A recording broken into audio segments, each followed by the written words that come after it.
Olá, bom dia a todos, bom dia Rio Grande do Sul, 11 horas e 36 minutos, hoje é sexta-feira, 13 de agosto. Vamos aos destaques de hoje, começando com Lucas Abate. Neste momento acontece uma entrevista coletiva e fala com a gente direto desta entrevista coletiva. Lucas Abate com o destaque de hoje, Lucas.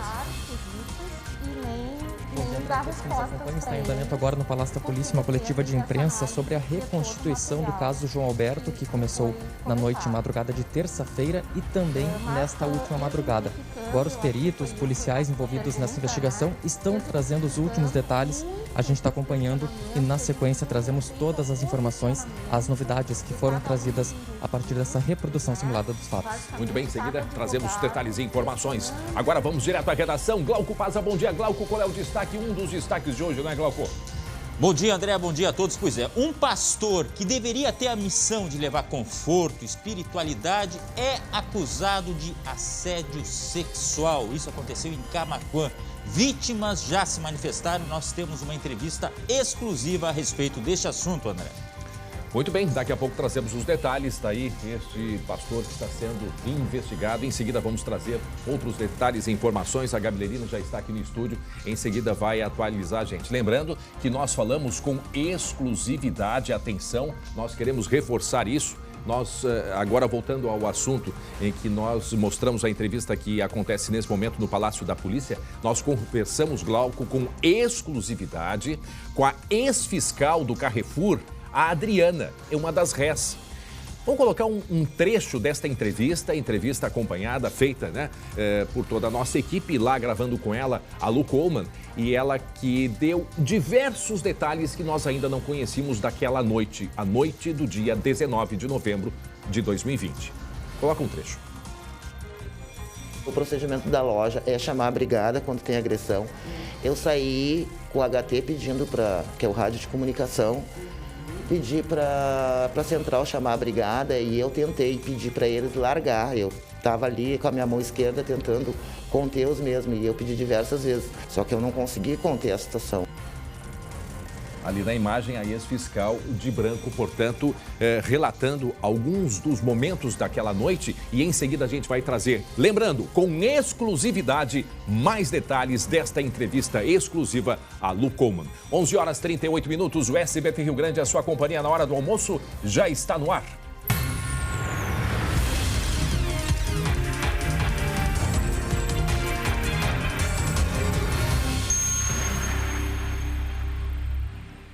Atenção, mais uma exclusividade aqui da nossa equipe, a equipe do SBT. A colega Luciane Coleman está neste momento no litoral norte do estado e fez há pouquinho imagens de dentro da pousada, onde o menino Miguel vivia com a mãe e com a companheira dela. Local onde ele era torturado dentro de casa. Coloca aí a imagem. Nós estamos aqui no apartamento onde a mãe e a madrasta do Miguel moraram com o menino durante aproximadamente 15 dias. Como a gente vê, está tudo muito bagunçado, foram realizadas várias perícias, os cães farejadores estiveram por aqui na semana passada. Aqui no banheiro a gente consegue ver, olha só, aqui a caixa do vaso sanitário que quebrou após o menino bater a cabeça, né, aqui, segundo o relato da própria madrasta. E aqui eu tô dentro do box, onde tem uma porta, ó, que dá acesso a um poço de luz, mais ou menos de 1 metro por 1 metro. Não tem telhado, não tem cobertura, ou seja, é aberto. E segundo a polícia aqui, havia uma manta, né? E era onde o menino dormia. Imagina só, naquelas noites extremamente geladas, o menino ficava preso nesse espaço. Muito bem, 11h40, vamos ao vivo até o Imbé, onde está nesse momento a Lu Coleman trazendo informações. Já aí chegamos a mais de 2 semanas e não se encontrou até esse momento o corpo do menino Miguel. Eu imagino, Lu, para ti, né, quem te conhece sabe muito bem da sensação, dessa tristeza que foi entrar nesse ambiente onde ele vivia, onde ele morava, era uma pousada, onde ele convivia com a mãe e com a companheira dela, não é, Lu? Bom dia, André, bom dia a todos. Sim, um ambiente muito pesado né, o fato da gente entrar ali nesse apartamento onde eles viveram, sabendo que o menino era torturado, sabendo que ele foi agredido, que bateu a cabeça naquela caixa do vaso sanitário. A gente viu também ali na parede do quarto, né, onde havia ali uma lajota quebrada, que também, segundo o relato da madrasta do Miguel, ele teria sido agredido, ou seja, empurrado contra a parede, batido ali e então quebrado. E também, André, ali, ó, abrir aquela porta e se deparar com o poço de luz, que até então o delegado havia relatado, que a gente havia visto nos depoimentos, né, tanto da Bruna como da Yasmin. A Yasmin, a mãe do menino, a Bruna, que era a madrasta, companheira, né, da Yasmin, falando desse poço de luz. E aí, quando a gente abre aquela porta e vê o tamanho, ou seja, 1 metro quadrado, né? E não tem cobertura. Você já imagina, né? Naquela semana em que o crime aconteceu, que segundo a confissão da mãe teria sido no dia 28 de julho, aquela foi a noite mais gelada do ano. Aqui em Imbé, naquela noite, fazia em torno de 5 graus. Agora a gente lembra que nas noites anteriores também, a gente está tendo aí um inverno extremamente rigoroso.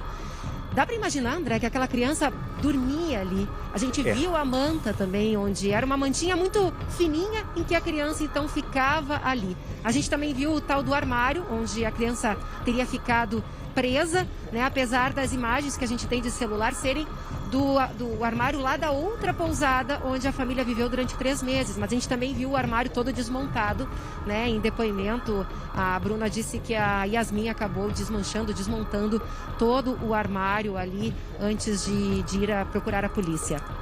Muito bem, nós estamos ao vivo, SBT Rio Grande, nesse momento, 11 horas e 42 minutos. A colega Lu Coman está nesse momento no Litoral Norte, no Imbé.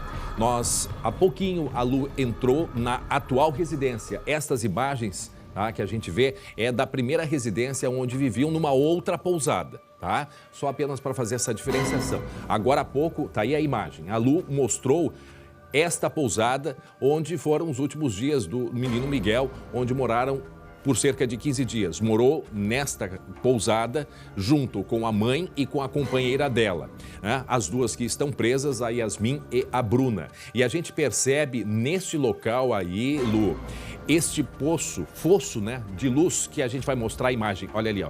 Olha a tampa. Sabe o que não? Para aí a imagem. Sabe? Volta ali, por favor, só para a gente não perder. Por que aquele vaso, volta ali a imagem do vaso, Tá sem a tampa do vaso sanitário. Eu tirei ali, André. Eu tirei para mostrar ali a rachadura que tinha na parte de trás. Exatamente. Ali da caixa. Quero chamar atenção para isso. Rachadura. Pode explicar para a gente, Lu. Tá certo. É o seguinte, é que em depoimento, a Bruna Porto da Rosa, que era a madrasta do Miguel, ela disse que em uma das agressões, a Yasmin empurrou o menino contra ali o vaso sanitário e ele teria batido a cabeça ali naquela caixa. E então havia rachado, André. Imagina a força, o impacto dessa agressão, que chegou a rachar ali a caixa acoplada ao vaso sanitário. E então elas chamaram um técnico, né, para ir lá fazer o reparo, justamente porque poderia vazar ali, ter um vazamento ali na caixa, né? E aí, detalhe, André. Imagina a força. O técnico foi e não viu a criança, não ouviu nada. A gente chegou a conversar também, André, com um técnico de internet que foi fazer a instalação da internet no mesmo apartamento e que deu o mesmo relato. O técnico da internet foi no dia 24 de julho, poucos dias antes, né, do menino ser morto, e também disse, não sabia que havia uma criança lá, não ouvi nada, ele estava sozinho, apenas com a proprietária da pousada fazendo a instalação, não ouviu nada. Segundo a investigação, o menino ficava ou no armário ou lá no poço de luz, André, ficava lá trancado naquela área descoberta, só com uma mantinha. É muito cruel, né, essa história. Acho que cada detalhe nos abala um pouco mais, porque é muita crueldade. É um crime muito bárbaro, né, André? Terrível, terrível. Daqui a pouco a Lu volta com outras informações direto do Litoral Norte, agora faltando 15 minutos para o meio-dia. Vem a imagem aqui para mim. Quero fazer uma pergunta para você. Quer melhorar o seu sorriso? Então, preste atenção neste recado da doutora Mara. Doutora Mara, da Sorri Fácil. Boa tarde. Hoje eu quero que você me responda. Você quer voltar a sorrir? Então, aponte a câmera do seu celular para o QR Code aqui embaixo. Eu sou a doutora Mara Santi e vim aqui para te contar que os implantes dentários são a solução para você. Você sente desconforto com a sua prótese móvel, perdeu um ou mais dentes e sente vergonha de sorrir?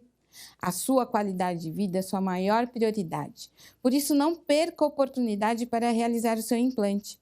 Durante essa semana, a Sorrifácil está com atendimento especial e quer te receber.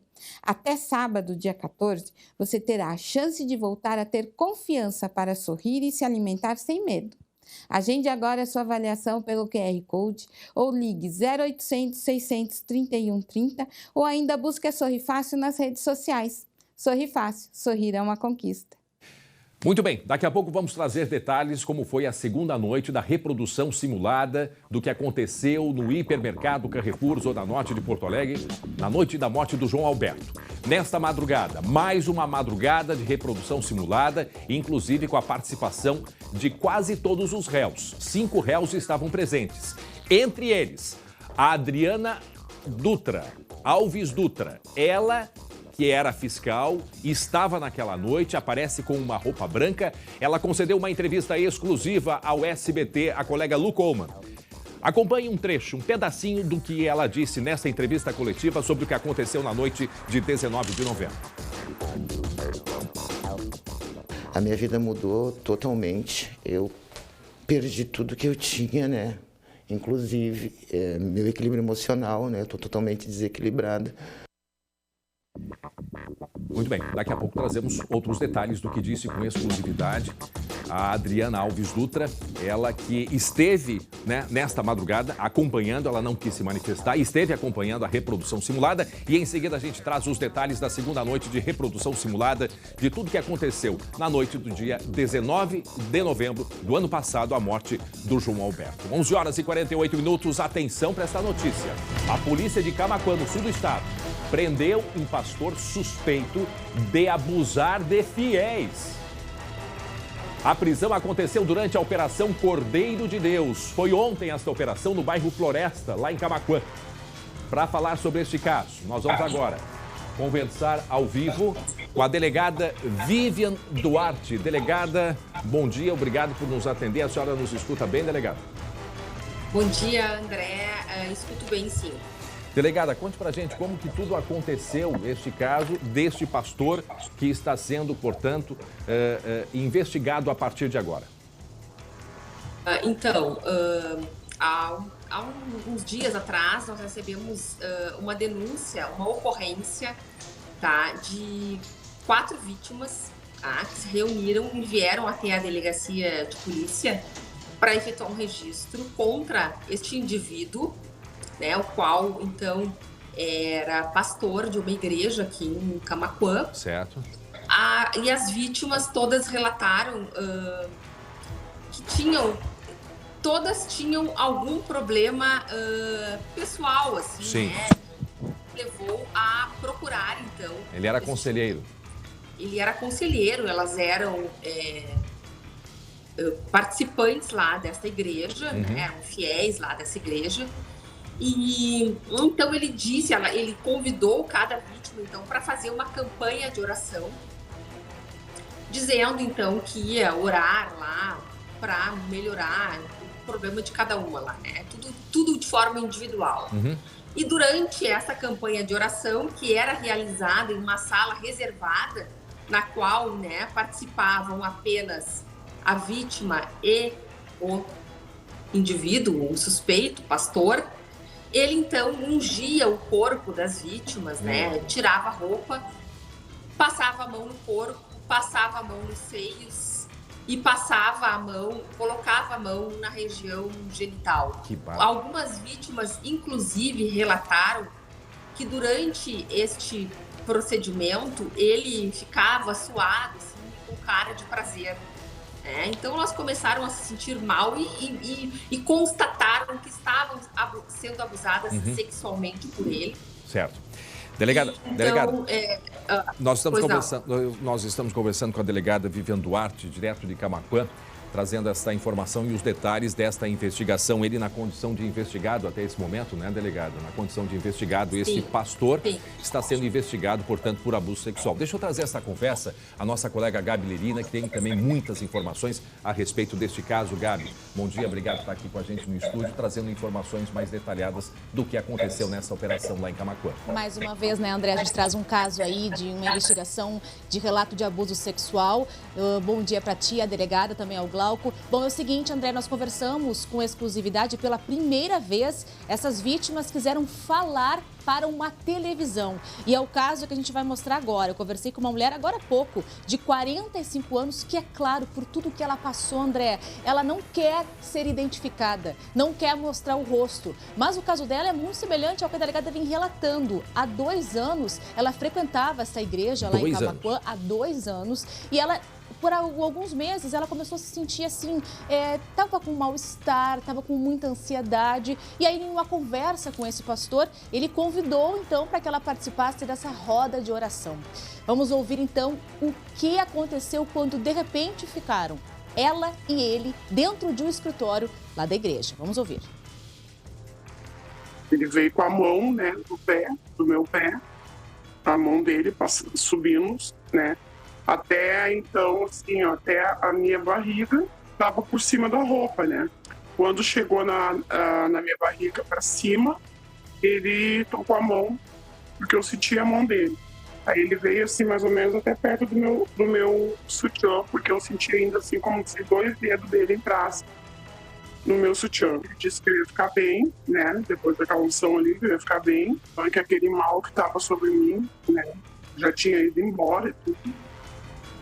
Atenção, 11 horas e 52 minutos, nós estamos conversando com a delegada Vivian Duarte, delegada de Camaquã, que esteve à frente e está à frente desta investigação, operação que prendeu ontem este pastor lá de Camaquã, que está na condição de investigado, porque tem diversos relatos, como nós ouvimos agora, com exclusividade dessa senhora que há 2 anos, né, fez esse relato aí desses abusos sofridos através por este pastor que vem atuando. Eu não sei há quanto tempo que ele atua, se a delegada daqui a pouco puder dizer pra gente, quanto tempo que ele atua lá na cidade, Gabi. É isso, delegada, eu queria conversar com a senhora também, queria entender um pouco mais. Essa senhora que conversou conosco, ela relatou que esse abuso que ela sofreu foi agora em junho. Eu queria saber da senhora o seguinte, 4 vítimas, pelo menos, procuraram a senhora nas últimas horas e fizeram relatos sobre o que viveram com este pastor. Outras mulheres também já procuraram nesse tempo entre a prisão dele ontem e hoje? Até o momento, não. Até o momento, nós temos apenas essas 4 vítimas, que foram as vítimas que registraram a ocorrência. Eu não tenho conhecimento se essa vítima com quem vocês conversaram é uma das vítimas que nós temos aqui já identificadas ou não, né? Mas todos os casos relatados, então, pelas vítimas, ocorreram entre maio e junho deste ano. Ô, delegada, de qualquer forma, 4 mulheres, né, delegada? São 4 mulheres que foram supostamente abusadas por esse homem que está preso e que está sendo investigado por esses atos. Me parece que nós estamos vendo novamente, né, André, Klaus Brodbeck, que é um cirurgião plástico que já foi indiciado essa semana por 6 crimes, né, que envolvem também abuso sexual, crimes contra a dignidade sexual. Não tem como não trazer à tona novamente esse caso. Exato, né, e a partir de agora, delegada, e inclusive fica aqui, né, certamente um pedido da polícia que se outras mulheres passaram por essas situações, que procurem a polícia. Sabemos do constrangimento, nós sabemos, né, de toda a questão emocional e psicológica numa situação como essas, mas o momento é agora também, né, delegada?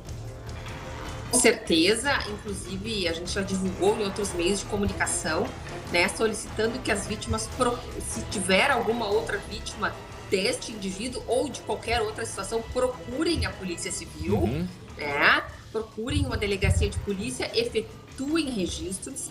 E a gente também sempre pede que as vítimas, que outras pessoas façam denúncias de casos semelhantes. Denúncias sempre podem ser feitas de forma anônima, através do 197. Também existe o Disque 100, né, que é um telefone para denúncias relativas à violação de direitos humanos, que também pode ser realizado. Todas as denúncias são apuradas pela Polícia Civil.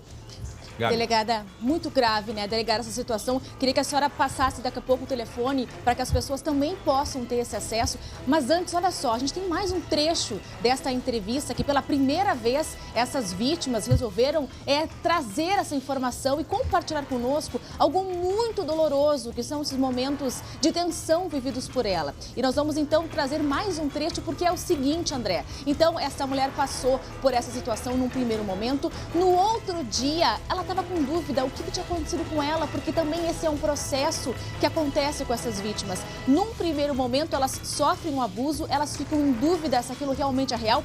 Afinal de contas, esse pastor inclusive frequentava a casa desta senhora em outros momentos, então ela não tinha dúvidas sobre o que estava acontecendo, mas achou um pouco estranho. Ela novamente o procura no outro dia porque ela continuava, André, com aquela ansiedade, com uma dor no corpo. E o que o pastor tinha dito para ela? Que isso poderia ser uma invocação de um espírito do mal. Vamos então ouvir o que aconteceu quando pela segunda vez ela vai ao encontro dele.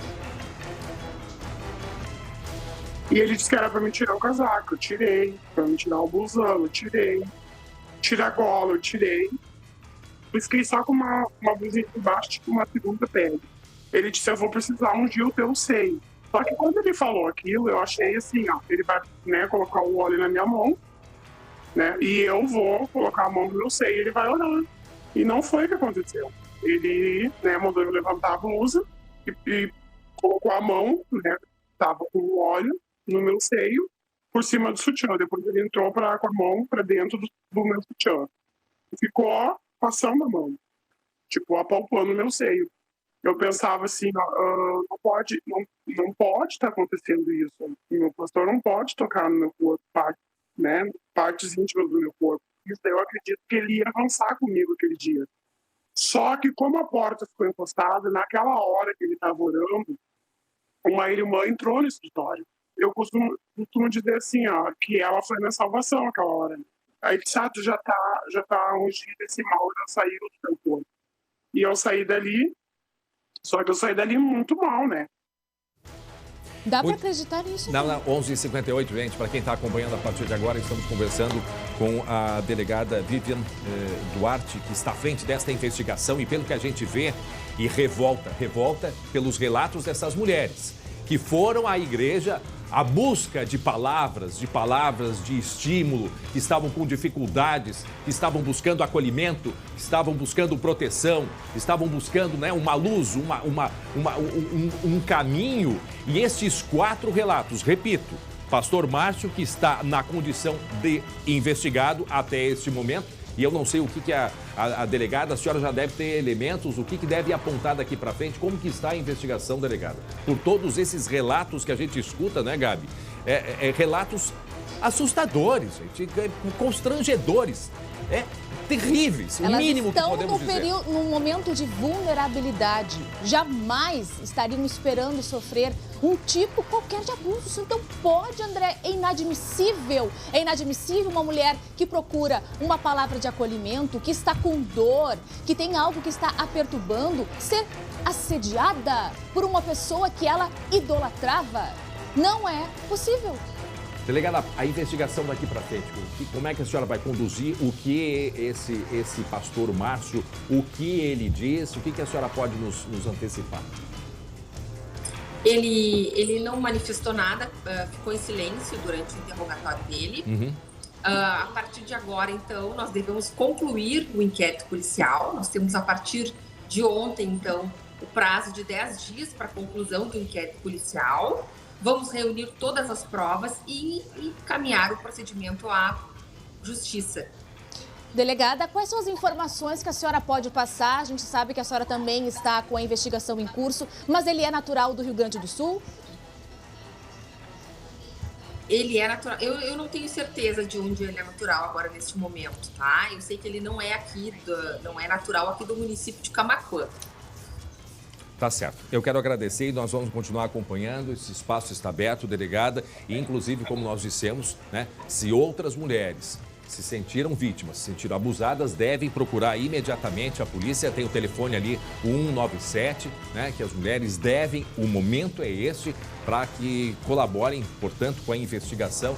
Mais um caso terrível, delegada, que a gente se depara, lamentável. Gabi, para completar alguma coisa? Não, eu justamente eu pedi para que a delegada pudesse passar um telefone que seja de Camaquã, delegada, ou é pelo 197 mesmo, que as vítimas podem entrar em contato com a senhora. Nós temos um telefone, o 197 aqui em Camaquã. Se fizerem o contato através desse telefone, a gente atende aqui na Polícia Civil, e também tem o 3671-4900, que é o telefone da DPPA de Camaquã, que pode ser realizada a denúncia também. O código é 51 aí na região, né, delegada? 51. Tá, 3671-4900. 3671-4900. Nas nossas redes sociais, nós estaremos divulgando também. Delegada Vivian Sander Duarte, muito obrigado mais uma vez por conversar com a gente. Estamos aí abertos à disposição para qualquer colaboração aí com a polícia. Muito obrigado, uma boa tarde para a senhora. Muito bem. Boa tarde. Boa tarde, obrigado. Daqui a pouco, Gabi, a gente volta a conversar. 12:01, coloca a sirene, atenção. Exclusivo, flagrante de mais um caso das famosas saidinhas de banco. As saidinhas de banco. Explica pra gente o que é a saidinha de banco e onde que isso aconteceu, meu amigo Glauco. Olha, André, infelizmente a gente já mostrou casos como este, mas volta a mostrar porque acontece e muito. É a famosa saidinha de banco, quando alguém vai até a agência ou caixa eletrônico, saca o dinheiro e na saída é abordado pelo ladrão. Neste caso aí, este senhor, que deixou aquele carro branco que está estacionado do outro lado da rua, estava saindo do veículo quando foi abordado por este criminoso aí, armado, que pediu o dinheiro.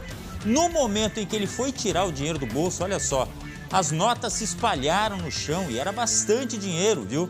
O criminoso se abaixou, pegou o dinheiro. Você está vendo que eles continuam falando, provavelmente o criminoso cobrando mais dinheiro, já não tinha mais de onde tirar. Tudo isso aconteceu em frente a um restaurante, tá, André? Olha o perigo que é. A informação da polícia é que muito provavelmente este criminoso estivesse já monitorando este homem, este cliente que foi tirar o dinheiro, e já com a ajuda de um cúmplice ali, tá vendo que tem um cara de moto ali, sim, né? A gente ia mesmo chamar a atenção, porque a moto vai, vem. Esse cara tava na espreita, tá? Então, quando o criminoso pegou o dinheiro, subiu na carona da moto e, desapareceram. Que perigo! É só o que faltava, mas acontece muito, né, André? Vai tirar o dinheiro, agora tem que ficar olhando para tudo que é lado para ver se não tem alguém ali que é criminoso, né? Bom, atenção, 12:03, 12:03, tá aí as imagens exclusivas, imagens de uma saidinha de banco. Saidinha de banco em Canoas. O rapaz vai lá tirar o dinheiro, né? Vai lá, tá precisando de dinheiro, tira a quantidade de dinheiro. Enquanto isso, tem alguém de olho. E mais alguém para dar apoio para esse que está de olho, porque esse rapaz da moto aí, inclusive a gente vê no detalhe, Glauco, vai e vem. Narra pra gente o que aconteceu a partir do momento que ele sai do banco e carrega o dinheiro, Glauco. Muito provavelmente o criminoso estava num carro, segundo a polícia pode ter sido um K, né, um Ford Ka, que estava ali na região, e este motociclista estava acompanhando também a movimentação deste cliente. Quando o cliente saiu do banco com o dinheiro, em seguida foi abordado em frente a um restaurante por esse criminoso, que pediu o dinheiro, pegou o dinheiro que ficava espalhado pelo chão ali e fugiu na carona desta moto. Repetindo, foi em Canoas, tá? Dá pra ver que tem movimentação, tem gente chegando, inclusive, pro restaurante, tá? Só que é aquela história, é muito complicado. Aquele momento ali o homem estava armado, você vê que a vítima não reage, né, André? Entregou o dinheiro que caiu no chão ali, não tem muito o que fazer nesse momento. E o susto, né? O susto daquele momento ali, e a moto vai e vem. Mas depois chega uma hora que a moto se vai embora, né? Vai com o criminoso. Esse é o momento. Esse é o momento que você arranca e vai embora.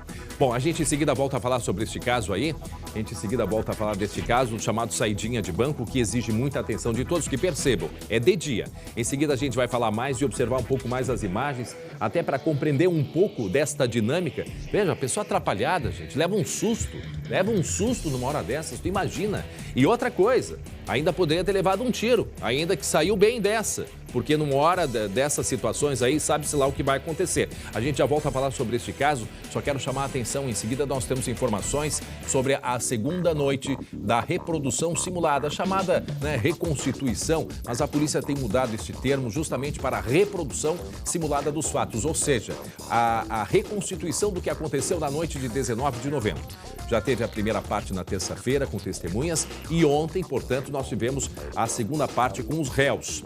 Atenção, na imagem você está vendo uma entrevista exclusiva com a fiscal, aquela que aparece com um rádio de comunicação no momento em que aconteciam todas as agressões. Ela era a fiscal da loja, e ela relatou muitas coisas do que aconteceram naquela noite. Relatou com exclusividade ao SBT, com exclusividade a Lu Coman. E a gente vai acompanhar um trecho do que ela disse agora. Preste atenção.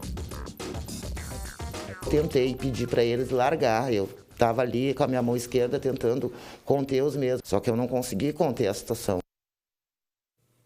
Em seguida, portanto, trazemos a atualização sobre este caso envolvendo a segunda noite da reprodução simulada que aconteceu no hipermercado Carrefour, na zona norte de Porto Alegre. Lembrando que foi durante a madrugada, Começou aí por volta de 11h, meia-noite. Daqui a pouco vamos atualizar e trazer as informações. E vamos atualizar também, gente, atenção, sobre o caso lá do menino Miguel, tá? Só rapidinho, o caso do menino Miguel. A Lu Coman está no Imbé e vai daqui a pouco trazer outras informações. A Lu, inclusive, entrou há pouco na pousada onde residia o menino Miguel, junto com a mãe e com a companheira dela, a Bruna, onde a mãe, a Yasmin, vivia com a Bruna, e esse menino vivia escondido nesse local aí.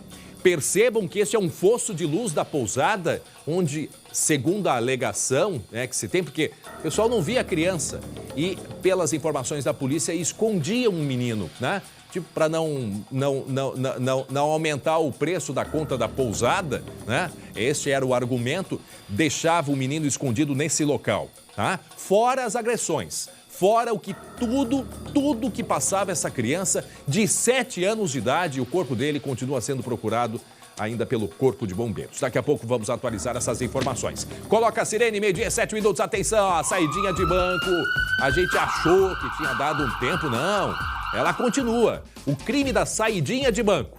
Aí, sim senhor, saiu do banco e em seguida foi atacado por criminosos. Percebam o dinheiro se espalhando pelo chão, que foi no momento ali do ataque, provavelmente nervoso para tirar o dinheiro do bolso.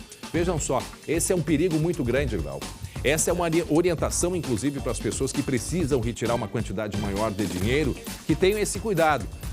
Eu não estou dizendo aqui que o errado é quem foi ao banco, a pessoa do bem, retirar o dinheiro, tá? Não estou dizendo isso, mas infelizmente, no momento em que a gente vive, todo cuidado é pouco, Glauco. Até um gesto brusco pode provocar uma reação do criminoso. Chama atenção também o fato de que isso não foi em frente ou muito perto da agência bancária, não. Ou seja, o homem, a vítima, que sacou o dinheiro, saiu com o carro e foi acompanhada por esses criminosos aí. Quer dizer, eles queriam praticar esse assalto um pouco mais longe para não chamar tanto a atenção. E aí, quando esse homem chegou nesse local, aí, que é em frente a um restaurante, os criminosos também chegaram. Um deles abordou a vítima, está com uma arma na mão ali e pegou o dinheiro, enquanto o outro está de moto. A gente viu aí o motociclista, o criminoso que pegou o dinheiro saiu na carona. Lembrando, Canoas, plena luz do dia, movimento na rua, muito cuidado. Todo cuidado é pouco, infelizmente, né, André? Olha ali, ó, tá ali a pessoa vindo, que a gente tá até borrou a imagem dela. E ali o criminoso se apresentando. Ó, para aí a imagem um pouquinho. Tá aqui a vítima, tá? Tá aqui o assaltante e a suspeita é de que esta moto, inclusive, o piloto está segurando o capacete do parceiro e está dando o apoio, tá? Ou seja, estava só aguardando o momento para que o outro criminoso subisse da moto e fosse embora. Larga aí a imagem que a gente vai acompanhar, porque no momento que ele foi tirar o dinheiro se espalhou pelo chão, Nervoso, tenso, o susto que deve ter levado e também pelo dinheiro que ele deveria estar carregando ali e perdeu, né, Glauco? Exatamente. E veja que a todo momento o criminoso, a gente não ouve, mas pelo gesto dá a entender, me dá todo o dinheiro que está no bolso. E a vítima já não tinha mais o que tirar, estava nervosa, enfim. E completamente desconsolado esse homem, logo depois que esse criminoso saiu, também pudera, né? Levou todo o dinheiro e o celular, André. E ali o momento que eles fogem. Mais uma vez, né? Não é aquela moto ali que está com o baú do motoboy, não é aquela ali. Tá aí a imagem. A gente conseguiu aproximar um pouquinho. A imagem desse criminoso se aproximando, e aqui tem um caminhão. Olha aí, ó. Tá aí o caminhão. Foi entre o caminhão e esse monte de areia que aconteceu o ataque. Até atrás do caminhão para disfarçar e para esconder, né, Glauco? Claro. Faz aí, tudo parte. Tá aí o momento. E a moto circulando, dando apoio para ele. Mas aqui me disseram que ele chegou não na moto, é isso? Ele chegou na moto? Segundo a polícia, ele estaria acompanhando com um Ford Ka, esse carro aí, tá? Sim. E o motociclista daria apoio também. Claro. E a fuga aconteceu com a moto. Então vejam só, esse é o que desceu da moto e foi, né, pro ataque, que foi pro assalto. Agora, perceba um detalhe nisso tudo, gente, como tem uma rede por trás. Esse é o momento que cai o dinheiro e tá aí o criminoso tentando, né, juntar e a moto circulando para dar o apoio. Ou seja, quantas pessoas envolvidas nisso? Quantas que estavam já perseguindo, né? Perseguindo, esperando o momento, entrou no banco. Aí vai lá, entra, fica disfarçado, anotando papel, só olhando. E aí consegue perceber quem é que retira e a quantidade de dinheiro. Valendo a pena, o que eles fazem? Parte pro ataque. Tá aí a imagem, né, Glauco? Como são organizados. Se fizessem isso pro bem, que resultado maravilhoso seria, André. Pois é, e é tão rápido, né? Tão rápido. Vejam que se assusta. Agora, pelo que a gente percebe, é uma pessoa de mais idade, não é? É uma pessoa de mais idade. É um senhor, ele não chega a ser um idoso, enfim. Mas aí também, isso já faz parte, né, da estratégia. Pegar pessoas que já têm um pouco mais de idade, que pode ter um pouco mais de dificuldade, né? Quer dizer, esse é um perfil que eles procuram. Agora, imagina se esse senhor foi lá tirar a aposentadoria dele, gente. Imagina para ele, né? Imagina a dificuldade. Agora, tu vê as câmeras de segurança, que horas isso aqui? Peraí. Esse relógio tá errado. Temos a informação de que foi próximo ao meio-dia. Eu não sei se um pouco mais. Esse relógio ele não tava com horário. Uma pena porque... Mas foi de dia. E a gente percebe, foi o meio-dia. A gente vê que o sol realmente, ele não tá a pino, porque a gente percebe pela sombra que era ou antes ou depois do meio-dia. É isso aí. E vale a dica sempre, né, exatamente, André? Cuidado na reação. Não reaja, né? E olha ali, ó. Não, e essa reação dele ali foi uma coisa até natural, porque ele levou um susto, foi tirar o dinheiro, caiu. E até isso é um problema, Glauco. Sim. Até isso é um problema. Tá aí, região metropolitana. Isso aconteceu aqui em Canoas. Mais um ataque chamado de saidinha de banco. Tá aqui a polícia pede ajuda. Quem tiver informações pode passar para a polícia, que de repente é alguém que já está agindo ali, né? Muito bem, tá aí. Feito o registro e principalmente o alerta, né? E quem puder colaborar, por favor, procure a polícia. Atenção, região de Canoas. Agora voltamos ao caso do João Alberto do Carrefour. Terminou há pouco a entrevista coletiva, né, da polícia sobre a reprodução simulada, ou seja, a reconstituição do crime. Crime que aconteceu na noite de 19 de novembro do ano passado no estacionamento do supermercado Carrefour aqui em Porto Alegre. O colega Lucas Abate acompanhou esta entrevista coletiva, tem os detalhes, e a Lu Coleman, que está no Imbé acompanhando o caso do menino Miguel, a Lu entrevistou com exclusividade, né, uma das personagens daquela noite trágica, que é a fiscal, ex-fiscal, foi demitida, a Adriana Dutra. E em seguida, a Lu também vai poder falar mais a respeito desta entrevista exclusiva com ela. O que a polícia pôde, Lucas, falar a respeito das 2 noites da reprodução simulada? Foi importante para o processo essas 2 noites de reprodução simulada, hein, Lucas?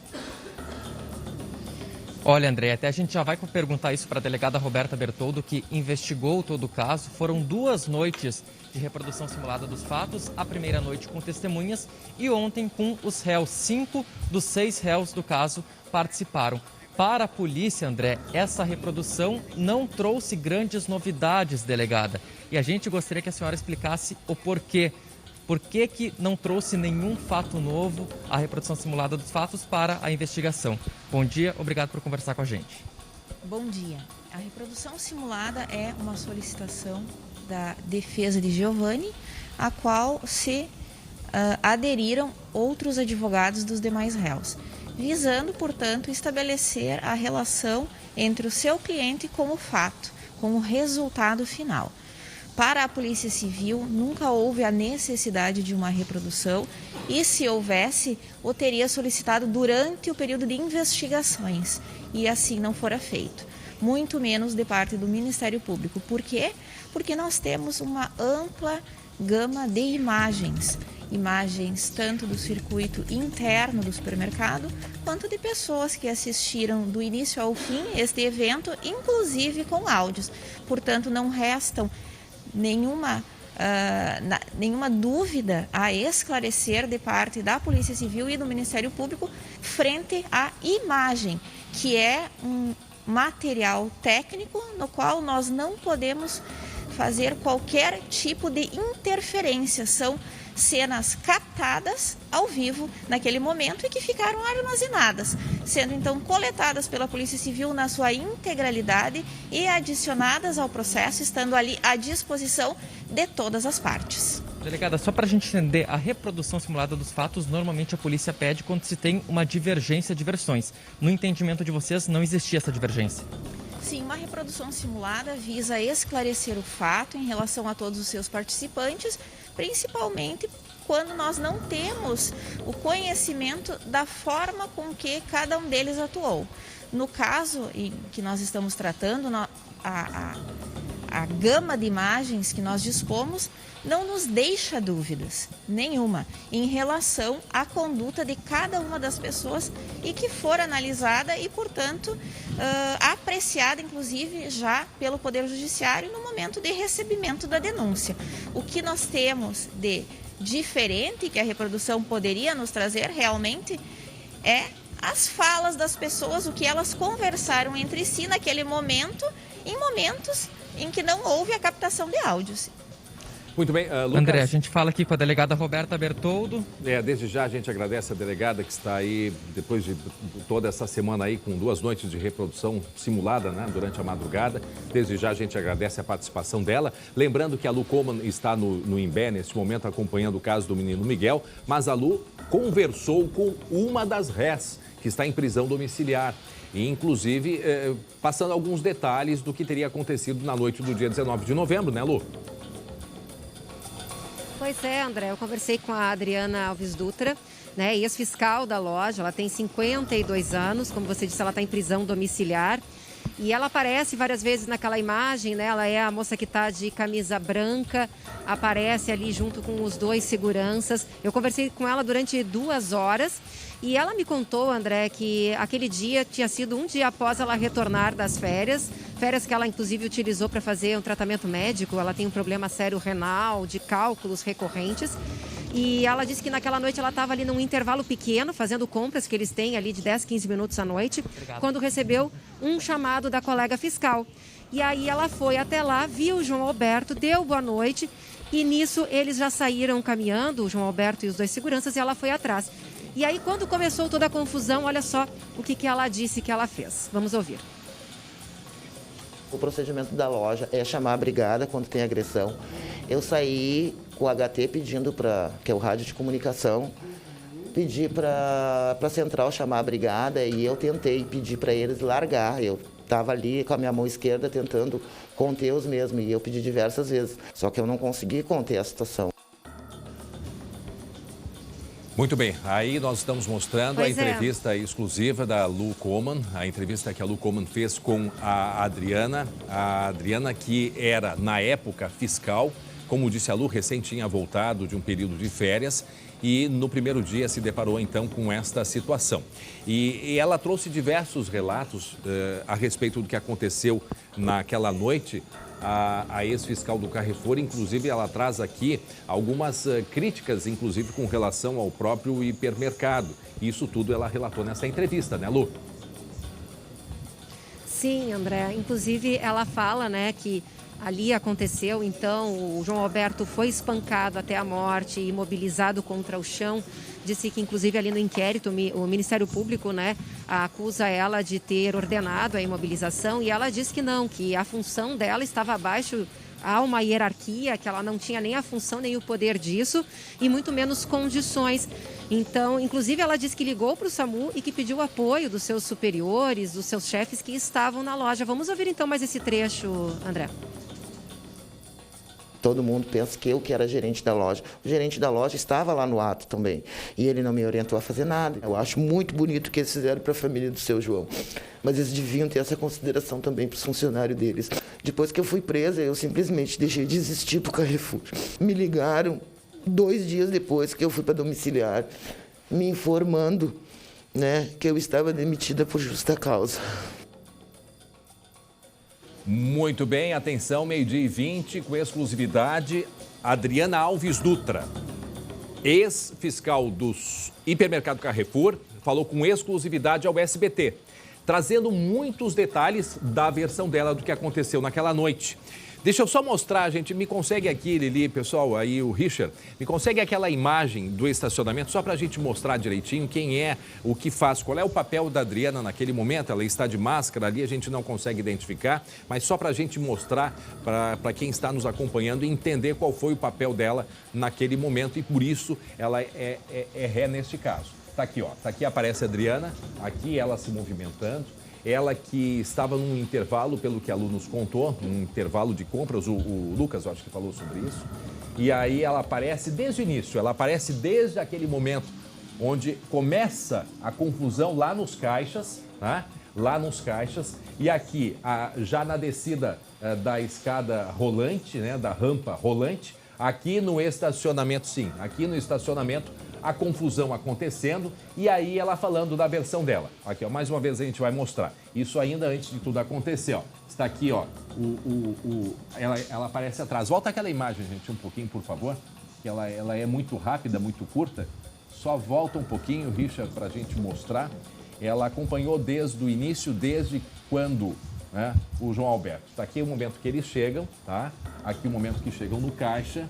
E aí, a partir disso, o João Alberto se aproxima de uma funcionária e é o momento que chamam, então, a fiscal Adriana. Ó, ele se aproxima de uma funcionária, diz algo para ela. É aquela funcionária que ele se aproxima que chama a Adriana. E tá aqui a Adriana, né? Tá aqui a Adriana, tá aqui o João Alberto. A primeira funcionária que ele vai, assim, ao encontro, aquela ali é que faz o chamado para a Adriana. Que certo. Depois ela chega...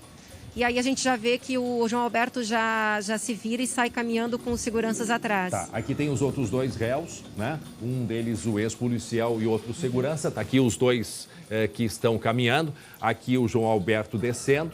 Né? Atrás deles vem ali a Adriana junto. E o ex-policial e também o segurança ali na porta. Portanto, a confusão e tá aqui a Adriana. Aqui a Adriana junto. Aqui a ex-fiscal tá ali.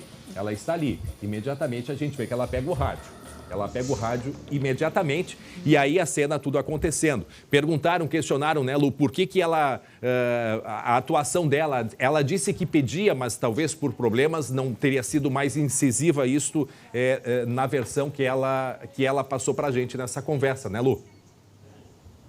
Exato, ela disse que além da questão da debilidade dela de saúde, ela disse também que ficou com muito medo, que eles estavam ali se agredindo. Então, até tem uma imagem que ela aparece com a mão esquerda, assim, e ela disse que ali ela dizia para eles pararem, com a mão direita ela tá com assim, né? E ela diz que ficou chamando a central para chamar a brigada e, segundo ela, pediu apoio para os superiores. Ela disse que tanto o gerente e havia até um diretor na loja.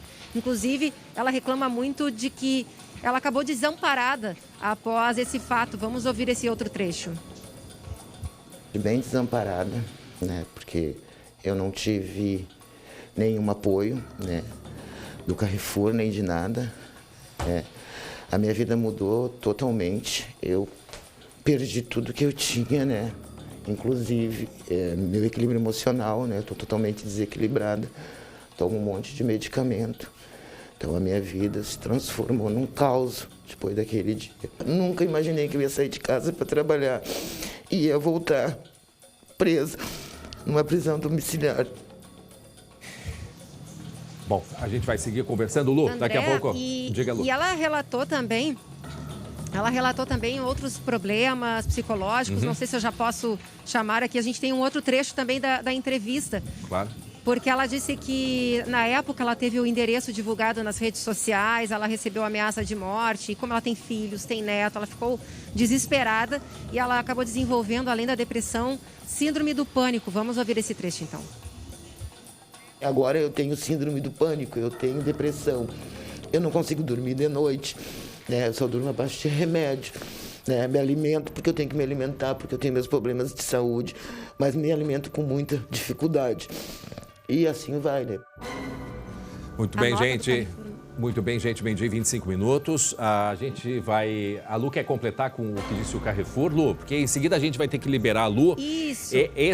Essa é a agilidade do nosso jornalismo aqui no SBT. A Lu está no Imbé, acompanhou este caso aqui durante essa semana, fazendo a entrevista, né, com a Adriana. Está de volta ao Imbé, porque daqui a pouco nós vamos conversar com um delegado que tem informações, vai nos passar informações sobre a investigação do caso do menino Miguel. Mas só para a gente completar, Lu, antes da gente conversar com o delegado, pode seguir daí. Só para a gente informar a nota do Carrefour, né? O que o grupo disse? O grupo Carrefour se limitou a dizer que desde o início das investigações vem colaborando com as autoridades, fornecendo todas as informações e materiais necessários. Agora sim, André, vou entrar lá na delegacia porque o delegado está nos aguardando e logo mais eu entro ao vivo aqui com novas informações do caso Miguel. Tá certo, obrigado, Lu Coman. E a gente volta para o Palácio da Polícia, onde está o colega Lucas Abate.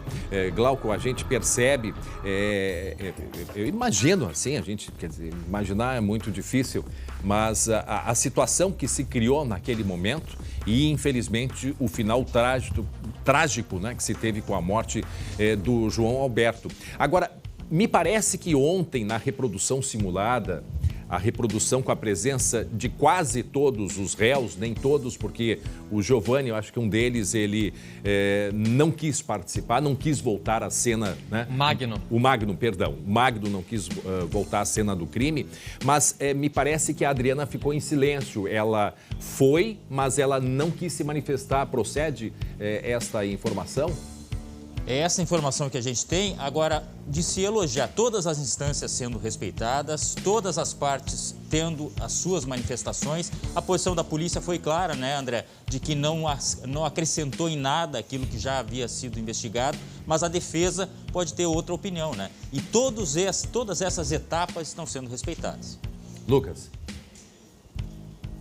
E, André, era justamente por um pedido da defesa que essa reprodução simulada dos fatos, a reconstituição, foi realizada nesses 2 dias. A defesa do ex-policial militar temporário e que era a segurança da loja, o Giovanni, pediu que esse procedimento fosse realizado. O que eles pretendiam com isso, André? Demonstrar que não foi uma morte intencional, que eles não tiveram a intenção de matar o João Alberto, e apresentaram tanto pelo procedimento que ele fez ali, como também juntaram alguns laudos toxicológicos que a gente mostrou, dizendo que tinha substâncias entorpecentes no corpo do João Alberto. Só que para a polícia, para o Instituto Geral de Perícias, André, essa substância não pode ser analisada de forma isolada. Certo. E o corpo tinha, sim, sinais claros de que João Alberto foi morto por conta da asfixia. E até foi justamente isso que eu questionei para o diretor de perícias laboratoriais do IGP, que explicou exatamente isso há pouco agora, André, aqui na coletiva de imprensa, dizendo que encontraram esses itens, certo, mas que eles não seriam suficientes para causar a morte. Vamos ouvir.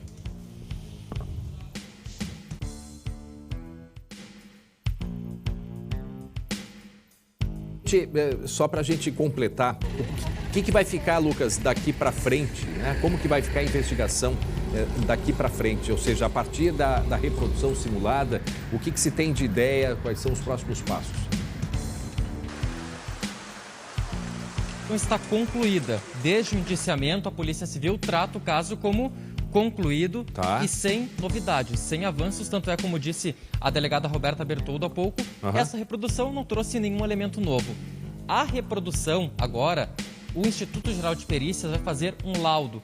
É uma questão sem prazo, segundo o IGP pode demorar até mesmo meses, porque tudo vai ser analisado e esse laudo lá na frente vai se juntar ao processo. Então é um elemento que pode ser usado de prova, tanto pela acusação quanto para a defesa. Na investigação em si, da Polícia Civil, essa reprodução simulada dos fatos não traz nenhum elemento novo. Obrigado, Lucas, pelas informações direto do Palácio da Polícia, meio-dia 29 minutos. Atenção, atenção, porque um homem foi morto pela polícia depois de, supostamente, agredir a própria mulher em Gravataí. Mas existem duas versões sobre este caso, não é mesmo, Glauco? Isso mesmo, André. Vamos lá para essa história que é um tanto confusa, mas vamos explicar tudo. Aconteceu no bairro Mato Grande, em Gravataí, ontem à noite. A Brigada Militar foi chamada para atender uma ocorrência envolvendo um homem de 57 anos. Conforme os vizinhos, estaria havendo um caso ali de violência doméstica. Bom, aí vem a versão da Brigada Militar. Eles chegaram ao local e esse homem estava já no terreno vizinho com 2 facas. Ele teria tentado reagir à abordagem da Brigada Militar, houve uma negociação, mas ele não quis essa negociação, não quis conversa com a Brigada Militar e teria tentado agredir um policial. Aí, esses brigadianos acabaram revidando, foram vários tiros. Conforme a brigada, isso ainda não está definido exatamente quantos tiros foram disparados, porque isso depende agora da avaliação, de uma investigação. Mas vamos ouvir o que o major da Brigada Militar, responsável por aquela região, falou a respeito desta ocorrência e deste atendimento. Ele estava nas 2 mãos, cada mão com uma faca, certo? Onde os policiais tentaram e verbalizaram com ele, solicitando para que ele então largasse essas facas e para que então pudesse ser identificado e a gente dar um andamento normal da ocorrência. Porém, ele resistiu a isso, não atendeu à solicitação dos policiais e, para surpresa de todos, ele então investiu contra um dos policiais, tentando esfaqueá-lo. Bom, esta é a alegação da Brigada Militar. A família tem uma outra versão. Conforme a família, este homem, repito, de 57 anos, estava numa crise de abstinência, era um fumante de muito tempo, estava tentando parar de fumar, inclusive teria pedido para os familiares saírem de casa porque ele estava com medo de uma possível reação própria em relação a essa abstinência, mas que não teria agredido a esposa. Conforme a família, o atendimento da brigada é que foi um problema, tá? Esta ocorrência não foi bem atendida pela brigada, os tiros não eram necessários. Vamos ouvir o que falou a filha da vítima. Nesse momento eles já entram nesse terreno e já se escuta de cara 2 disparos, sem ao menos tentar conversar. E foi muito rápido aquela parte, porque foi uns 2 disparos, em sequência já tiveram mais uns 5, 6 disparos, enfim. Foi um despreparo, assim, olha, traumatizante. A gente acaba chamando a brigada para nos ajudar nesses momentos terríveis de surto que a gente familiar não consegue conter e acaba perdendo um familiar. Bom, gente, está falando, só para recuperar rapidamente um pouquinho, para quem está acompanhando a partir de agora esse caso, isso aconteceu em Gravataí. Este é o caso de um homem que estaria em surto. E aí, conta pra gente rapidamente o que aconteceu, Glauco. Os vizinhos, preocupados e ouvindo barulhos que vinham desta casa, chamaram a Brigada Militar. Certo. A brigada foi atender essa ocorrência e, conforme os policiais, este homem estava com 2 facas na mão e tentou agredir pelo menos um destes brigadianos. E aí houve então os tiros, né? Seriam 4 brigadianos nesta equipe diretamente envolvida nesta ocorrência e este homem chegou a ser levado para o hospital, mas não resistiu, acabou morrendo. Já a família diz que não, que ele não teria tentado nenhuma violência doméstica, inclusive teria pedido para todo mundo sair de casa. Ele estava tendo um surto em decorrência da abstinência do cigarro e a ocorrência foi mal atendida pela Brigada Militar. De qualquer forma, a Brigada diz que vai abrir ou já abriu um inquérito para apurar como foi o procedimento desta equipe, desses policiais nesta ocorrência. Esse é um dos casos que, se algum dos policiais ou alguém tivesse uma câmera ali, poderia esclarecer, né? Poderia esclarecer. Ou ajudaria muito. Ou ajudaria muito. Em alguns casos, eu acho que até já se tem aqui a nossa polícia, em algumas situações, tem a câmera com os policiais. São Paulo, eu acho que os policiais de rua da Guarda Municipal têm uma câmera aqui na lapela, né? E isso, em situações como essa, praticamente ajuda, né, a esclarecer uma situação quando tem versões bastante distintas, né, Glauco? É claro que a família está num estado de choque muito grande, imagina. mas uma outra fala da filha chamou bastante atenção, porque ela disse o seguinte, olha, os policiais ficaram combinando qual a versão que eles dariam enquanto a gente estava ali ainda, na cena onde tudo tinha acontecido. O major da brigada diz que não acredita muito nisso, enfim, tudo vai ser apurado conforme ele através deste inquérito. E não fazendo aqui nenhuma avaliação, tá, gente? Eu não estava lá, não vi, estamos aqui só relatando e fazendo algumas suposições. Agora, o que me chamou a atenção é a abstinência de cigarro. É o que a família diz, né? 40 anos como fumante e há pouco tempo, questão de 2 dias, ele estava tentando parar de fumar, mas teria reações muito violentas, né? E por isso ele teria, inclusive, pedido para a família sair de casa, porque ele estava se sentindo um tanto ali incomodado, sentindo mal. Quer dizer, ele pedindo para que se afastassem para que não houvesse justamente nenhuma briga, né? Ele estava perdendo o controle pela abstinência do cigarro. Isso, seria isso. Isso aconteceu aqui em Gravataí e aí esse homem perdeu a vida. Bom, agora segue, portanto, como disse, vai ter uma investigação pela própria Brigada Militar, né, Glauco? Isso mesmo, para apurar como foi o procedimento dessa equipe. Repito, 4 policiais diretamente envolvidos nesta ocorrência aí. Muito bem, 12h36 minutos agora, 12h36, como disse o Glauco, aguardar, ver o que vai acontecer a partir da investigação das pessoas que estavam ali, das testemunhas, certamente vizinhos, né, também podem ajudar e colaborar nessa investigação com outras coisas, outros, já que estavam ali muito próximos, também podem colaborar, mas a gente sempre lamenta, né, quando há a morte de alguém. 12h36 minutos e atenção, um homem foi preso ontem à noite em São Leopoldo por tráfico de drogas. Bom, até aí, né, a gente sabe muitas vezes, muitas operações são feitas e muita gente é presa. Agora, não é algo que seja, né, uma novidade, não é. Mas a gente sempre procura, né, ver o que chama a atenção nesses casos. Neste aí, foi a quantidade, mais uma parede de tijolos, mais de 100 quilos com este sujeito. E aí, Glauco? Bom, vamos lá, por partes, André Rá. Vamos por tijolos.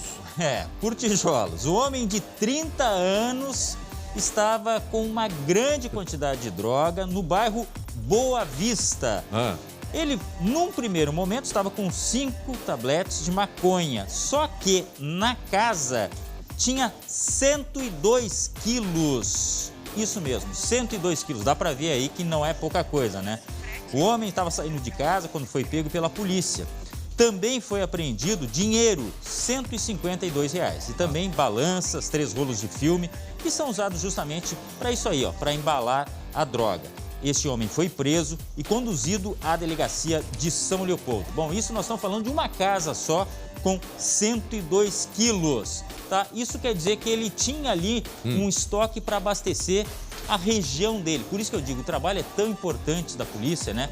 Porque quantos casos como este existem por aí, né, André? Neste aí, 102 quilos. Certamente seria um ponto de distribuição, né? Certamente. Uma quantidade bastante grande. Muito bem. 12h38 minutos. Fica comigo, Glauco. Fica comigo. Vamos mudar um pouquinho de assunto. Afinal de contas, é sexta-feira, né? Tá na hora da gente dar muita risada. Gosta de rir, Glauco? Só quando eu tô acordado. Mas agora a gente vai rir, sabe com quem? Com a Bruna Colossi, que conversou com um dos nomes mais famosos, tá, da internet. Da atualidade, pelo menos, que é o Vitor Fernando. Não é mesmo, Bruna?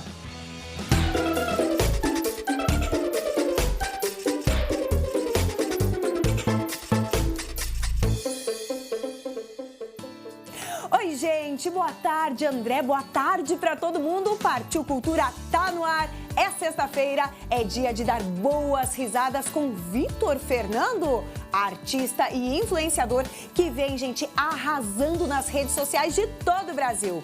Mas antes de chamar o nosso convidado, atenção para esses vídeos dele que viralizaram e estão fazendo o maior sucesso. Olha aí.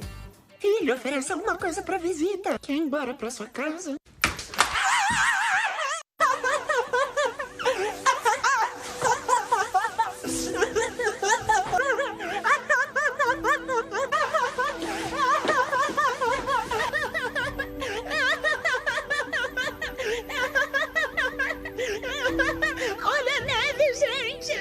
Grande coisa, eu nem queria mesmo. É demais, né? Com certeza você já tinha visto algum vídeo dele. Então, vem pra cá, Vitor Fernando. Não tô te reconhecendo sem filtro. E aí? É só uma ilusão, né? As pessoas acham que eu vou sair andando pela casa tacando chinelo, mas não. São só os personagens mesmo. Como é que você tá, meu amor? Tudo bem? Tudo bem, coisa bem boa ter você aqui com a gente, né? Lá de Obrigado. São Paulo, participando aqui no SBT do Rio Grande do Sul, pra trazer um pouco de humor, um pouco de leveza pros nossos dias, né? Olha é isso só. que a gente quer, né? É isso que a gente quer, ainda mais agora, sexta-feira. E eu quero entender um pouquinho melhor. Fala pra nós como tudo isso começou, hein, Vitor? Como é que tu já tinha um sonho de trabalhar com redes sociais, com internet?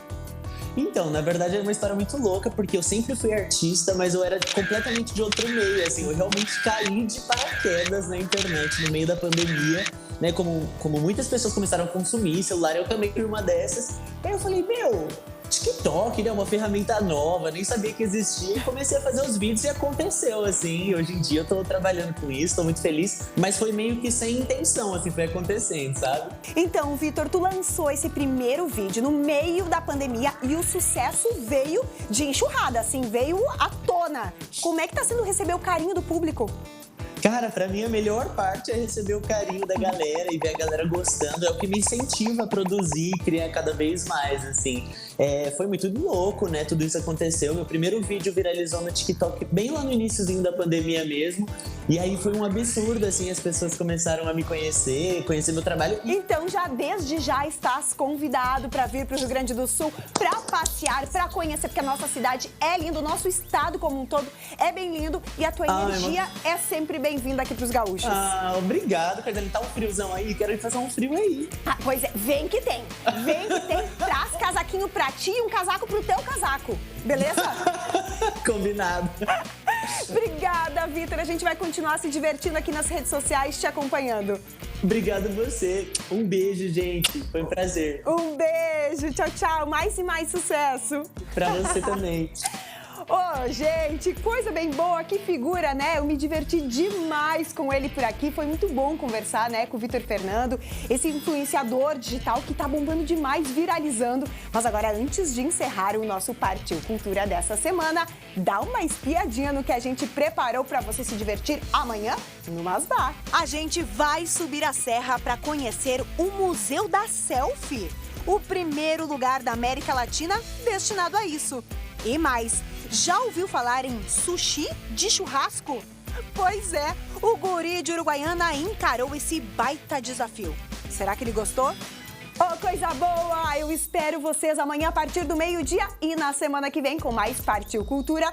Um beijo, bom fim de semana e bora se divertir! Tem um personagem, tá, da internet que ele faz comentários muito engraçados quando aparecem esses pratos como o sushi de churrasco, assim, uma coisa... Ai, mas será que isso vai dar certo? Não, aqui lascou, gaúcho. A tua cara é impressionante. Em primeiro lugar, sushi de churrasco. Não é churrasco, churrasco. Eu só imagino um japonês vindo pra cá e oferece... Fora os outros, que tem confete, que tem tudo que é coisa em cima, hein? Não desce bem, eu acho. Agora, eu conheço, eu tenho muitos amigos que dizem o bom do sushi para as crianças é que elas comem de tudo. É uma coisa que a criançada é apaixonada, não é verdade? Muito bem. Gente, daqui a pouco a gente vai te fazer uma pergunta e tentar trazer respostas. Afinal, quem deve ser o goleiro do Grêmio para o restante da temporada, hein? Breno ou Gabriel Chapecó? E aí, Glauco, quem deve ser? Quem? Eu acho que é o... Daqui a pouco. Tá bom. Bom, e ainda, novidades sobre o caso Miguel. Nós vamos conversar ao vivo com o delegado Antônio Carlos Hatz, que tem informações a respeito da investigação. Segue a procura pelo corpo do menino Miguel, de 7 anos. É logo depois do intervalo. Até já.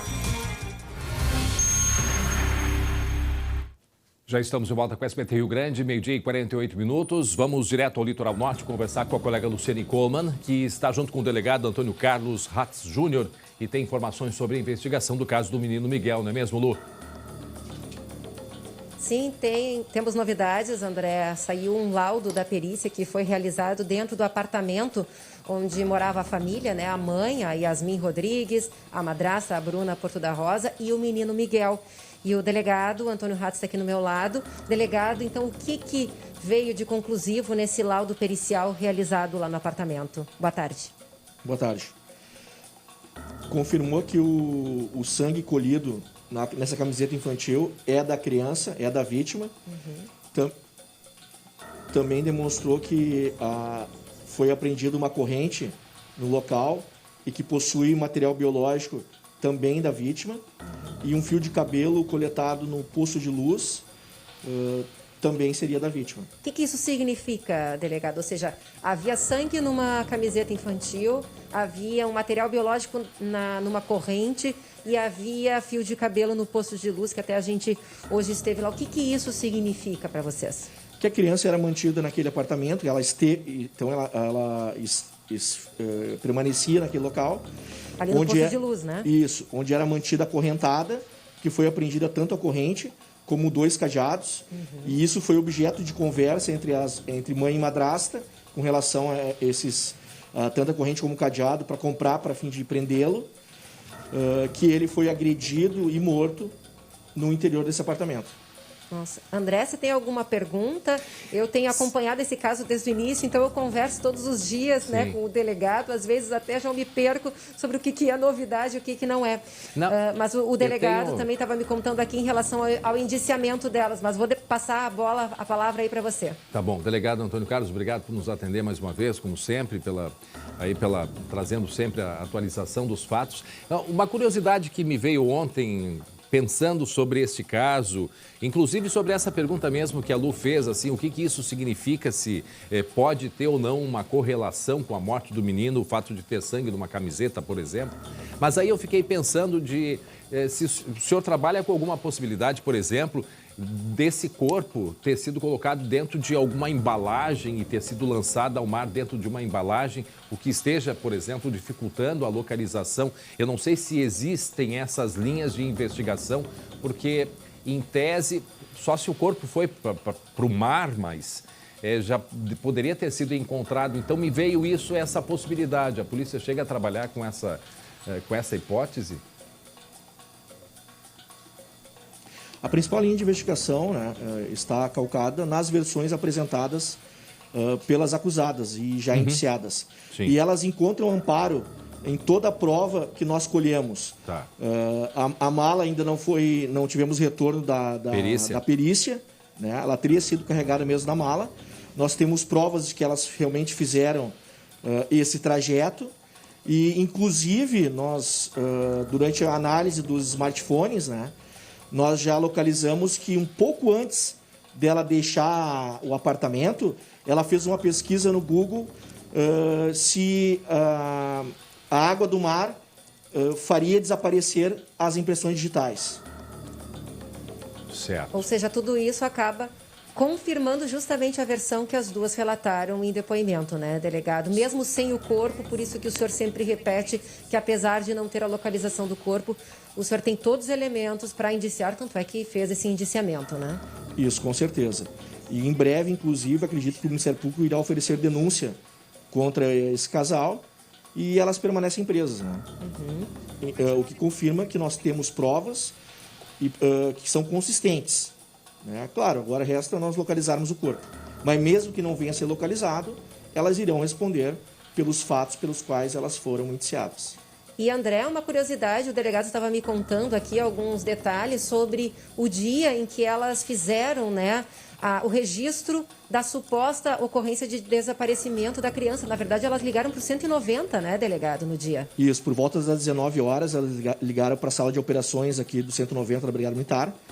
O policial que atendeu essa ocorrência já vai prestar depoimento e ele achou estranho essa questão dessa criança, a informação delas que ela havia desaparecido 2 dias antes, encaminhou a mãe até a DPPA de Tramandaí, onde o fato começou a se elucidar. E aí o senhor estava de plantão, ficou sabendo do caso e acabou então já entrando na jogada. E aí quando elas prestaram depoimento, enfim, elas fizeram o registro, elas acabaram então relatando o que realmente havia acontecido, né, delegado? Sim, causou estranheza tanto a mim, como a policial plantonista, como aos policiais militares que estavam presentes na DPPA naquela ocasião. E a morte... Tá certo, muito obrigada por mais uma entrevista, delegado. Não, só finalizando, e a morte, elas alegam que teria sido 2 dias antes, mas pode ter sido mais também, delegado. Não, teria sido na mesma noite na mesma entre noite. quarta e quinta-feira. E na mesma noite, elas levaram o corpo na quinta-feira. Sim. Quinta-feira, dia 29. No início da madrugada, No início da madrugada, logo depois da meia-noite. E a seguir, ao entardecer, né? Ligaram para a Brigada Militar e depois foram até a Delegacia de Polícia de Tramandaí. O Glauco tem uma pergunta rapidinho para a gente encerrar, por favor, a última pergunta. Não, é bem rapidinho, só para saber, o senhor acha que é necessário ouvir novamente elas ou uma delas ou não? Intimei a defesa as defensoras, os defensores das duas. Nenhuma delas tem interesse em ser interrogada, que eu poderia eventualmente até fazer uma cariação. E também elas não querem também se submeter ao detector de mentiras, que é assim vulgarmente chamado. Também ofereci essa ferramenta, mas os defensores não aceitam e nem essa diligência. Muito bem, eu agradeço mais uma vez, em nome de toda a equipe, delegado Antônio Carlos Ratz Júnior, obrigado pelas informações. E enquanto isso, atenção porque a Lu, agora de manhã, entrou na residência, não nesta aí que está aparecendo, tá? Porque essa foi a primeira pousada em que o Miguel morou junto com a mãe. Mas a Lu entrou nesta pousada, a última, onde eles viviam há cerca de 15 dias. Morava o menino Miguel, aliás, onde era torturado o menino Miguel. A mãe dele, a Yasmin, estava lá, vivia também com eles, e a companheira dela, a Bruna, tá? Um local de tortura, isso a gente já vem acompanhando, fora os cadernos, coisas terríveis. E a Lu entrou agora de manhã nesta, o que era a residência, mas nesta pousada, e vai mostrar agora pra gente com exclusividade, né, Lu?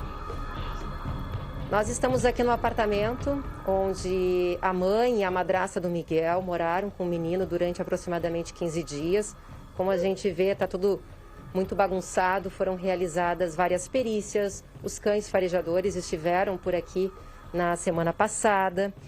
Aqui no banheiro a gente consegue ver, olha só, que a caixa do vaso sanitário que quebrou após o menino bater a cabeça, né, aqui, segundo o relato da própria madrasta.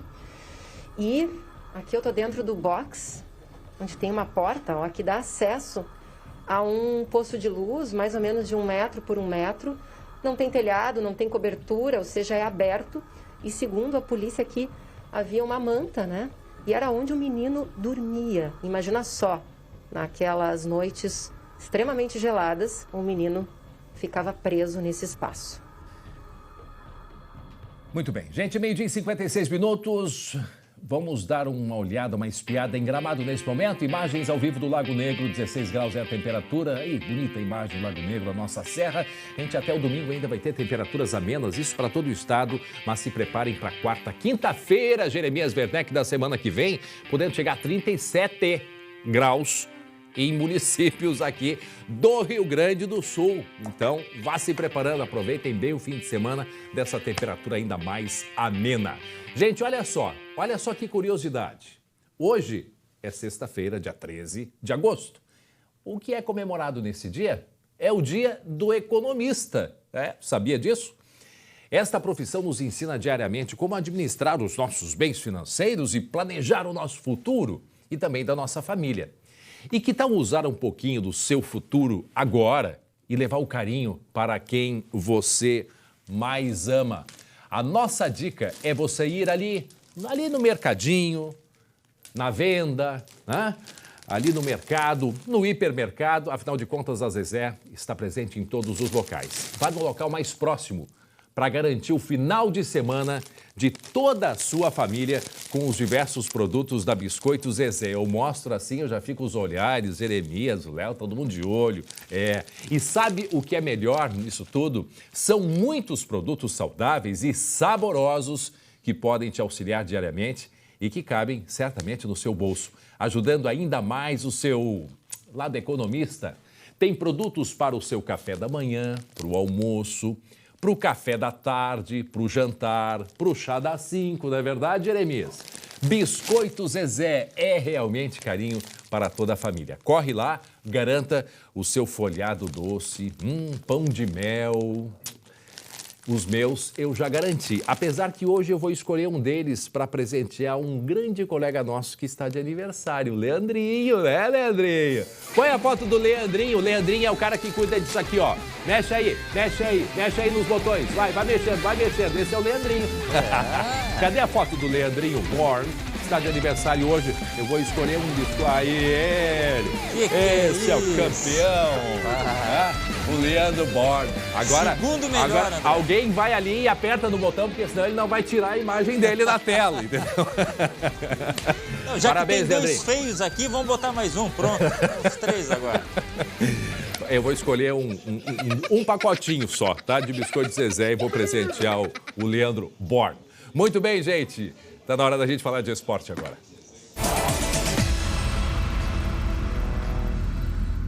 Existe uma grande dúvida na cabeça do torcedor gremista atualmente. Afinal, Breno ou Chapecó? Qual dos dois deve ser titular a partir de agora?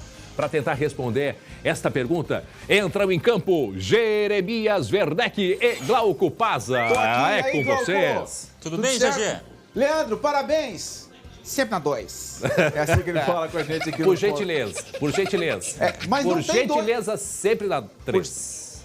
Por gentileza, sempre na 2. Mas não tem como jogar 2 no gol do Grêmio, Glauco. Tem que ser um Breno ou Chapecó. E aí? E aí, vamos ver o que o Schenck aprontou pra gente. Olha aí.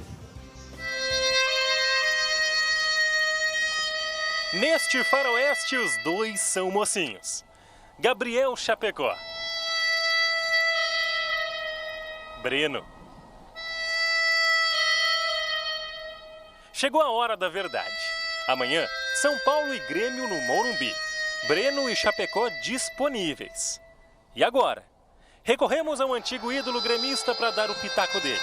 Breno ou Chapecó? Essa é a pergunta que eu mais estou recebendo, que é em relação ao Breno e Chapecó. Acho que dos problemas que o Grêmio tem no momento, esse é o único problema bom para resolver.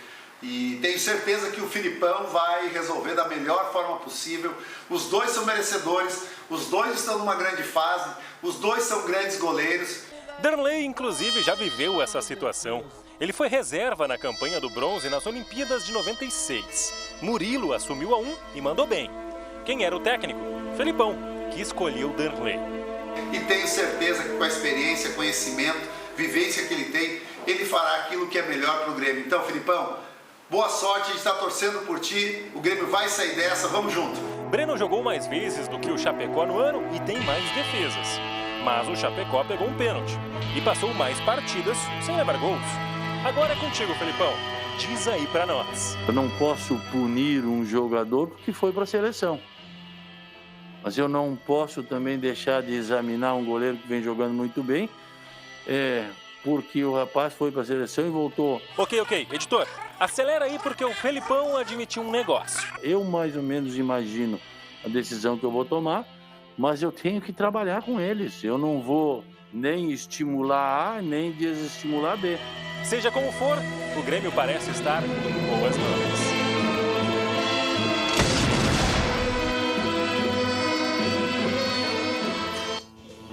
E aí, nesse bang vai ficar de qual lado, Glauco? Não sei, mas olha, eu tirei chapéu pros discursos, tanto do Darley quanto do Filipão. Ficaram aqui, ó. Não nada.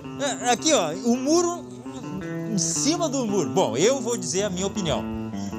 Concordo, o Breno não cometeu erro algum para sair do time. Aliás, ele teve Covid, depois ele foi para a seleção, mas era o titular, por uma questão de vestiário. Olha aquela defesa ali, rapaz. Olha ali. Por uma questão de vestiário, de hierarquia, enfim, eu acho que o Breno deve voltar ao gol. Olha o que é essa defesa aí. É muito difícil. Nossa, é muito difícil. A gente botou no nosso Instagram lá uma enquete perguntando para os torcedores, Glauco, quem deve ser o goleiro titular do Grêmio? E aí? Tá? Breno, 46% dos votos. Chapecó, 54%. Boa. Então, é aquela história. Vamos inverter o ditado, né? A última imagem é a que fica, porque o Chapecó tá fazendo um milagre atrás do outro, né? É um baita goleiro também, pelo que mostrou até agora. Eu tô dando a minha opinião só se eu fosse um gestor de vestiário. Nesse caso é o Felipão e é bem pago para isso. Acabei de receber uma mensagem. Opa! Uma pessoa lá do Grêmio, perguntei, só entre nós aqui, quem é que vai jogar? E ele respondeu, ainda não saiu, deve sair hoje à noite. O Grêmio tá indo para São Paulo, joga amanhã contra o São Paulo, né? Então o Filipão ainda não abriu para todo mundo quem é o goleiro. Só para nós. Só para nós aqui. Só pra Eu tô nós. apostando que vai dar o Chapecó pelo ritmo, viu, Glauco? Porque ele tá jogando. Pode ser. O Breno... Aí tem o seguinte, ó, o papel do treinador de goleiros também é importante.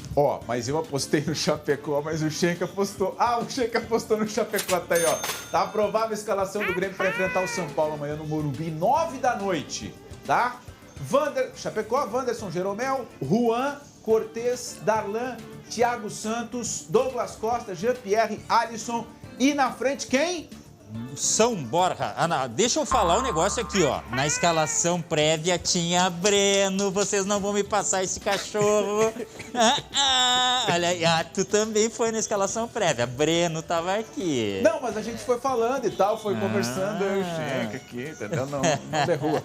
Vamos falar sobre o Vidia Sante ou vamos direto pro Inter? Me ajuda aí. Vamos direto pro Inter, então, porque o Inter também tem jogo importante no final de semana, Campeonato Brasileiro. O Inter recebe o Fluminense. Presta atenção aí, Glauco, na escalação do Diego Aguirre. Daniel, Bruno Mendes, Saravia, Bruno Mendes, Cuesta, Moisés, Edenilson, Rodrigo Dourado, Tyson, Patrick, Caio Vidal e na frente Yuri Alberto. E o Fluminense está envolvido na Libertadores e o Inter vem embalado com 4-0.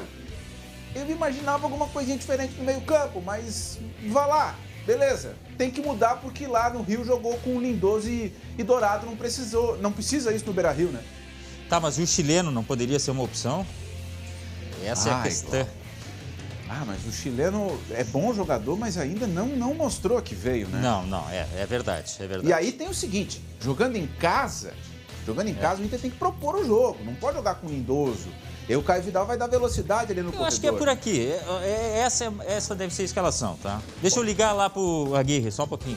Enquanto isso, vai falando aí. Fiquei sabendo que tem uma tela aí pra gente falar sobre um outro nome, o Bosquilha. Tá ocupado. Tá ocupado, é? Mas, tô te mostrando aí, ó. Ele tá de volta. Depois de uma lesão, ele tá de volta, foi liberado. Mas não deve ser titular, né? Eu vou te dizer que eu gosto muito do Bosquilha. E que pena que ele tá tendo esses problemas todos no joelho, né? Ele teve uma lesão, rompeu o ligamento e tá voltando agora. Te parece um bom jogador, Glauco?